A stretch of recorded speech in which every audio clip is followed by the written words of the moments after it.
हरे कृष्णा। अध्याय 2 श्लोक 2। श्री भगवान उवाच कुतस्वाकश्मलीमिन्दं विश्वमे सम्पुस्थितम् अनार्याजुष्टमवस्य वर्ग्य कीर्तिरमूर्जनम्।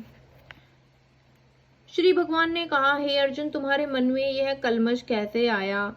यह उस मनुष्य के लिए तनिक भी अनुकूल नहीं है जो जीवन के मूल्यों को जानता हो। इससे उच्च लोक की नहीं अपितु अपयश की प्राप्ति होती है।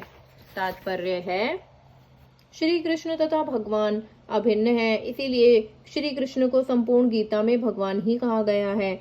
भगवान परम सत्य की पराकाष्ठा है। परम सत्य का बोध ज्ञान की 3 अवस्थाओं में होता है: ब्रह्म या निर्विशेष सर्वव्यापी चेतना, परमात्मा या भगवान का अंतर्यामी रूप जो समस्त जीवों के हृदय में है, तथा भगवान या श्री भगवान श्री कृष्ण। श्रीमद् भगवत में परम सत्य की यह धारणा इस प्रकार बताई गई है: वंदति तत्वतु विद्वसताम यज्ञानामध्ययम् ब्रह्मेति परमात्मेति भगवाविनीति शब्दते। परम सत्य का ज्ञाता परम सत्य का अनुभव ज्ञान की 3 अवस्थाओं में करता है, और ये सब अवस्थाएं एक रूप हैं। ये ब्रह्म, परमात्मा तथा भगवान के रूप में व्यक्त की जाती हैं। इन 3 दिव्य पक्षों को सूर्य के दृष्टांत द्वारा समझाया जा सकता है, क्योंकि उसके भी 3 भिन्न भिन्न पक्ष होते हैं। तथा धूप, प्रकाश, सूर्य की सतह तथा सूर्यलोक स्वयं जो सूर्य के प्रकाश का अध्ययन करता है, वह नौसिखिया है। जो सूर्य की सतह को समझता है वह कुछ आगे बढ़ा हुआ होता है, और जो सूर्यलोक में प्रवेश करता है वह उच्चतम ज्ञानी है। जो नौसिखिया सूर्य प्रकाश, उसकी विश्व व्याप्ति तथा उसकी निर्विशेष प्रकृति के अखंड तेज के ज्ञान से ही तुष्ट हो जाता है, वह उस व्यक्ति के समान है जो परम सत्य के ब्रह्म रूप को ही समझ सकता है। जो व्यक्ति कुछ अधिक जानकर है वह सूर्य गोले के विषय में जान सकता है, जिसकी तुलना परम सत्य के परमात्मा स्वरूप से की जाती है। जो व्यक्ति सूर्य लोक के अंदर प्रवेश कर सकता है उसकी तुलना उससे की जाती है जो परम सत्य के साक्षात रूप की अनुभूति प्राप्त करता है। अतः जिन भक्तों ने परम सत्य के भगवान स्वरूप का साक्षात्कार किया है वे सर्वोच्च आध्यात्मिकवादी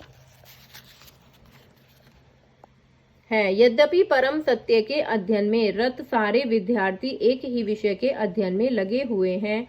सूर्य का प्रकाश, सूर्य का गोला तथा सूर्य लोक की भीतरी बातें, इन तीनों को एक दूसरे से विलग नहीं किया जा सकता। फिर भी तीनों अवस्थाओं के अध्येता एक ही श्रेणी के नहीं होते। संस्कृत शब्द भगवान की व्याख्या वासुदेव के पिता पराशर मुनि ने की है। समस्त धन, शक्ति, यश और सौंदर्य, ज्ञान तथा त्याग से युक्त परम पुरुष भगवान कहलाता है। ऐसे अनेक व्यक्ति हैं जो अत्यंत धनी हैं, अत्यंत शक्तिशाली हैं, अत्यंत सुंदर हैं और अत्यंत विख्यात, विद्वान तथा विरक्त भी हैं, किंतु कोई साधिकार यह नहीं कह सकता कि उसके पास सारा धन, शक्ति आदि है। एकमात्र कृष्ण ही ऐसा दावा कर सकते हैं, क्योंकि वे भगवान हैं। ब्रह्मा, शिव या नारायण सहित कोई भी जीव कृष्ण के समान पूर्ण ऐश्वर्यवान नहीं है। अतः ब्रह्म संहिता में स्वयं भगवान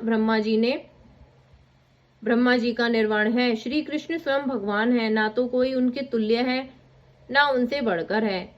वे आदि स्वामी या भगवान हैं, गोविंद रूप में जाने जाते हैं और समस्त कारणों के परम कारण हैं। ईश्वर परम कृष्ण सच्चिदानंद विग्रह अनार्दिनार्दिर गोविंद सर्व कारण कारणम। ऐसे अनेक पुरुष हैं जो भगवान के गुणों से युक्त हैं, किंतु कृष्ण परम हैं, क्योंकि उनसे बढ़कर तो कोई नहीं है। वे परम पुरुष हैं और उनका शरीर सच्चिदानंदमय है।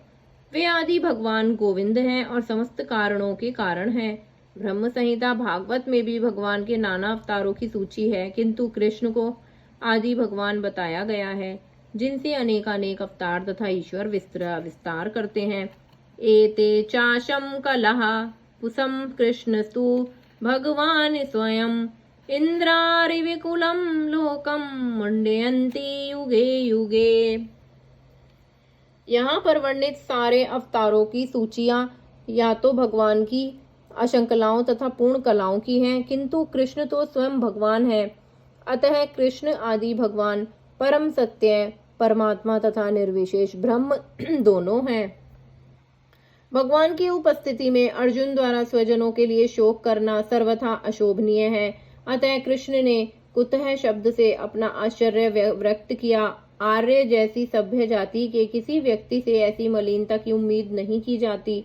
आर्य शब्द उन व्यक्तियों पर लागू होता है जो जीवन के मूल्य को जानते हैं, जिनकी सभ्यता आत्म साक्षात्कार पर निर्भर करती है।